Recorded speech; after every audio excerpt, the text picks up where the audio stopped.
खरीदने के विषय में सोच रहे हैं तो प्लीज इलेक्ट्रिक वाहन पर ही जाइएगा, इलेक्ट्रिक वाहन को ही खरीदिएगा। और इन ड्राइवर्स की भी स्पेशल ट्रेनिंग की गई है। दिल्ली की जनता से सम्मान से बात करें, जब ये ऑटो में जाएं दिल्ली के लोगों के साथ बात करें तो दिल्ली के लोगों को महसूस हो कि एक बेहतरीन सेवा वो ले रहे हैं। इनका संयम, इनका धैर्य, इनका सम्मानजनक भाषा जहां इनका सम्मान अर्जित करेगी वहीं दिल्ली की जनता को भी सम्मानित करेगी। जी बहुत बहुत धन्यवाद। और अब मेरा अनुरोध दिल्ली के आदरणीय मुख्यमंत्री महोदय से कि इस अवसर पर हम सबको, मीडिया को संबोधित करेंगे। आदरणीय मुख्यमंत्री महोदय, एक बड़ा कदम दिल्ली सरकार का आज, और दिल्ली सरकार ने एक बड़ा कदम ये लिया है। अब मेरा अनुरोध आदरणीय मुख्यमंत्री महोदय से वो प्रेस ब्रीफिंग और हम सबको संबोधित करें। आदरणीय मुख्यमंत्री महोदय। आज यहाँ पे आए हुए सभी भाइयों, बहनों, माताओं, बुजुर्गों, सब लोगों को मेरा नमस्कार। आज दिल्ली के लिए, दिल्ली वासियों के लिए बहुत अच्छा दिन है कि पहली बार दिल्ली में इलेक्ट्रिक ऑटो शुरू होने जा रहे हैं। आप ये देख रहे हो कि नीले रंग के ये सारे ऑटो जिनको अभी झंडी, हरी झंडी दिखाई गई, ये सारे आज से दिल्ली की सड़कों पे चलने चालू होंगे। प्रदूषण को देखते हुए धीरे धीरे हम सभी व्हीकल्स को इलेक्ट्रिक व्हीकल्स की तरफ ले जा रहे हैं। उसी श्रृंखला में दिल्ली में अब ऑटो, सड़कों के ऊपर इलेक्ट्रिक ऑटो चलने चालू होंगे। अभी जिन जिन कुछ एक सिंबॉलिक तौर पे कुछ ऑटो वाले भाइयों को, बहनों को उनके कागज़ सौंपे गए, आपको देखना चाहिए था कितनी खुशी थी उनके सबके चेहरे पे, इतने खुश थे सब लोग। तो एक तरफ कई सारे लोगों को रोज़गार मिल रहा है। आज 3,500, 4,000 का लगभग अभी रिलीज़ किया है कोटा, 3,500 लोगों को LOI जारी हो चुके हैं। तो ये 3,500 लोग दिल्ली की सड़कों के ऊपर ई ऑटो चलाएंगे तो 3,500 परिवारों को रोज़गार भी मिलेगा और दूसरी तरफ ई ऑटो दिल्ली की सड़कों पे चलेंगे। तो मैं इन सभी भाइयों को बधाई देना चाहता हूँ। इन 3,500 में लगभग 500 महिलाएं हैं। मुझे लगता है ये एक तरह से बड़ी गर्व की बात है कि हमारी महिलाएं भी ऑटो चला रही हैं, अपने परिवार को पालेंगी। मेरे मन में एक डाउट था कि क्या महिलाएं ऑटो चलाएंगी तो उनकी सेफ्टी को लेके इश्यूज़ तो नहीं हो सकते। तो अभी सुनीता चौधरी जी हैं, जो ऑटो ड्राइवर है, उनसे मैं बात कर रहा था। वो 2003 से ऑटो चला रही हैं, उनको लगभग 19 साल हो गए ऑटो चलाते। बोले कि ऐसा कुछ भी नहीं है, बिल्कुल सेफ़ है, कोई दिक्कत नहीं है। तो बहुत अच्छी बात है। मैं सभी बहनों को भी बहुत बहुत बधाई देता हूं जो ई ऑटो जिन लोगों को आज मिले हैं। तो मुझे लगता है हम सब लोगों के लिए गर्व का दिन है। ईवी पॉलिसी जो दिल्ली सरकार ने बनाई है, ये ईवी पॉलिसी बहुत ही शानदार पॉलिसी है। पूरे देश के अंदर इसकी तारीफ हो रही है और अब दिल्ली को ईवी कैपिटल ऑफ इंडिया माना जाने लगा है। दिल्ली देश की राजधानी तो है ही, लेकिन अब ये ईवी कैपिटल भी माना जाने लगा है।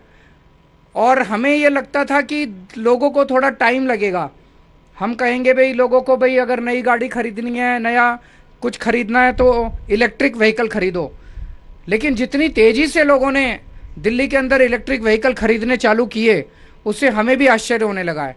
पहले साल के अंदर ही, जब से ईवी पॉलिसी लागू हुई है, इस साल जो व्हीकल्स खरीदे गए टोटल दिल्ली में, उसका 10% व्हीकल, इलेक्ट्रिक व्हीकल लोग खरीद रहे हैं। तो लोगों के अंदर भी इलेक्ट्रिक व्हीकल को लेके काफ़ी उत्साह है। इसका मतलब जो हमने ईवी पॉलिसी लागू की है वो सही पॉलिसी है, वो लागू हो रही है, उसको लेके लोगों के अंदर उत्साह है। तो ईवी पॉलिसी भी बड़ी अच्छी है और पूरे देश के अंदर अब जगह जगह दिल्ली की तर्ज के ऊपर ईवी पॉलिसी लागू की जा रही है। अगर मीडिया के साथियों के कोई एक दो प्रश्न है तो आप पूछ सकते हैं।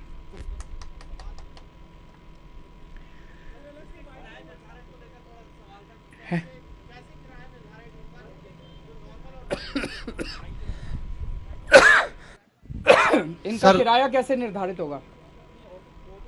सेम किराया रहेगा जो दूसरों का है। सेम किराया होगा, दोनों में फर्क नहीं होगा। नहीं, इन पे जनता को भी थोड़ा सा फायदा मिलना चाहिए ना। इन लोगों को भी 50 पैसे मिलेगा तो फिर जनता को थोड़ा सा क्या फायदा मिल सकता है। अभी इनको शुरू करने देते हैं, फिर उसको एग्जामिन कर लेंगे। सर, सरकार किस तरह से सपोर्ट कर रही है इसको? बता रहे थे कि लोन जो है वो भी सरकार वो सारा करा रही बता है दो, और सब्सिडी, लोन इंटरेस्ट में कितना भी कुछ कितना। रियायत दे रही है। तो इसमें सिंगल विंडो सिस्टम हमने पूरा तैयार किया, पूरा पोर्टल तैयार किया, सॉफ्टवेयर तैयार किया, CSL के साथ पार्टनरशिप किया है। तो बेसिक उसका पर्पज़ ये था कि जैसे हमने पिछली बार भी, आपको याद हो 2-3 साल पहले जब हमने 10,000 परमिट्स इशू किए थे, तो उसमें कुछ वहाँ से जो हमने सीखा, तो इस बार अगर किसी भी ऑटो ड्राइवर भाई को या बहन को अगर वो एप्लीकेशन सबमिट करना है, लोन लेना है, ख़रीदना है, सिर्फ उस पोर्टल में जाके रजिस्टर करना है और लोन की भी जो पूरी फॉर्मेलिटीज़ हैं वो उसके थ्रू, पोर्टल के थ्रू ही है। तो बेसिक पर्पज़ ये था दिल्ली सरकार का, क्योंकि माननीय CM साहब का हमेशा ये एक ही बात कही है उन्होंने हमेशा, कि जो भी आप करो आम आदमी को नज़र में रख के करें ताकि उसको कहीं भी जाने की आवश्यकता ना हो। सब्सिडी कितनी दे रहे, वो सब्सिडी कितनी दे रहे और इंटरेस्ट में कितना? एक मिनट। सब्सिडी 30,000 रुपीज़ सब्सिडी है हर एक ऑटो पे, और 5% का अगर वो लोन लेते हैं तो उसमें भी छूट है। 5% की इंटरेस्ट सर- सब्सिडी है सर, और ये- 30,000 अपफ्रंट है। अपफ्रंट।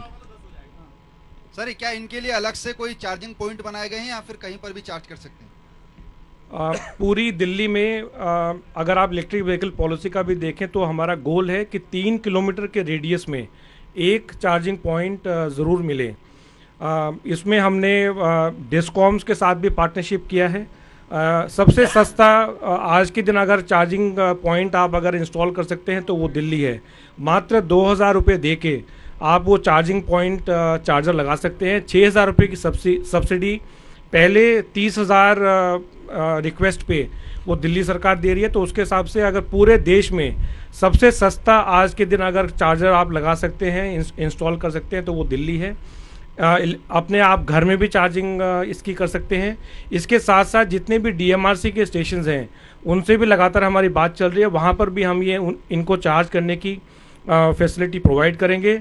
दिल्ली सरकार का जो हमने टेंडर किया था 300 इलेक्ट्रिक चार्जिंग स्टेशंस का, वो भी हमारा कामयाब हो गया है। उसका भी काम बहुत जल्दी चालू हो जाएगा। आज की डेट में ये हाँ सर, आज के दिन सर ये आप किसी भी चार्जर पे घर पे भी आप चार्जिंग इसकी कर सकते घर पे हैं। भी कर सकते हो। महिलाएं भी इसमें हैं काफी, आपने बताया महिलाएं ड्राइवर्स में, तो क्या ट्रेनिंग भी दी गई है क्या इन ड्राइवर्स को, और कितना बड़ी ये उपलब्धि है? देखिए, ऑटो तो महिलाएं काफ़ी टाइम से चला रही हैं। कुछ महिलाएं जो टैक्सी चला रही थी, उनकी भी जब इन्होंने देखा कि हम परमिट्स दे रहे हैं इलेक्ट्रिक ऑटोज़ के, तो उनकी भी काफ़ी रुचि उसमें दिखाई दी, तो वो भी उसमें शिफ्ट किए हैं। बड़ी अच्छा आइडिया, इसको सोच सकते हैं जी। कि इनको ट्रेनिंग दी जा सकती है। वो तो सभी जितने भी हमारे पब्लिक ट्रांसपोर्ट व्हीकल्स हैं उसमें GPS मैंडेटरी है, मैंडेटरी है। और हमारे जो कमांड सेंटर है यूनिफाइड, वहाँ से हम इनको मॉनिटर भी कर सकते हैं।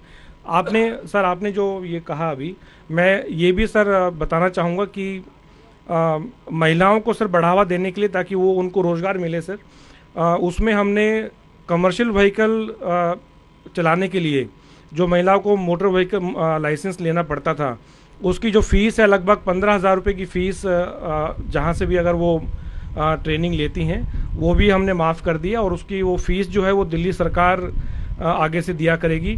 फिर दोबारा महिलाओं को बढ़ावा देने के लिए अगर आप DTC या क्लस्टर की बस अगर चलाना चाहते थे तो पहले उसमें 3 साल का एक्सपीरियंस मांगते थे।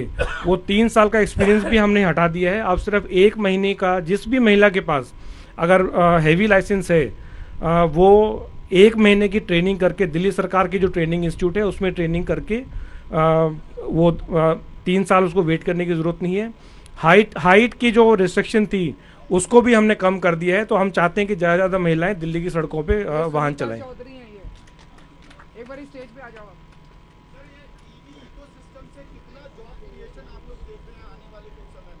इसे बहुत काफ़ी होगा। मेरे पास अभी इमीडिएटली तो डेटा नहीं है। माननीय उप मुख्यमंत्री जी ने, ये सुनीता जी हैं, कितनी छोटी हैं, तो हाइट भी कम है, और 2003 से चला रही हैं ये ऑटो।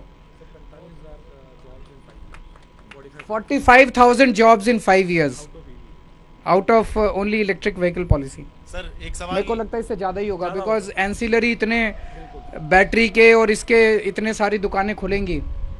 एक सवाल इससे अलग है, यहाँ सभी जानना चाह रहे होंगे, कल आपके घर पे हमला हुआ है तो उस पर क्या कहेंगे सर? देखो, केजरीवाल इम्पोर्टेंट नहीं है। मैं बहुत छोटा आदमी हूँ, इस देश का एक आम नागरिक हूँ, देश के लिए मेरी जान भी हाजिर है। लेकिन मेरे को ये लगता है कि इस तरह की गुंडागर्दी से देश आगे नहीं बढ़ने वाला। हमें अगर देश को आगे ले जाना है, 21वीं सदी का भारत बनाना है, तो प्यार और मोहब्बत से सब लोग मिलके काम करेंगे तभी देश आगे बढ़ेगा। 75 साल तो खराब कर दिए हमने देश के, गंदी राजनीति करके, आपस में लड़के झगड़ के, मारपीट करके, गुंडागर्दी करके। अब अगर दुनिया की सबसे बड़ी पार्टी और देश की सत्ताधारी पार्टी ऐसे राजधानी के अंदर इस किस्म की गुंडागर्दी करेगी तो युवाओं के अंदर क्या मैसेज जाता है? एक आम युवा क्या सोचेगा? वो सोचेगा यार यही सही होता होगा। ये गंदा संदेश जाता है। इस तरह से देश की तरक्की नहीं होती है। Thank you. मेरा रंग दे बसंती चोला, मेरा रंग दे बसंती चोला, मेरा रंग दे बसंती चोला, हो आज रंग दे, हो माए रंग दे, मेरा रंग दे बसंती चोला, मेरा रंग दे बसंती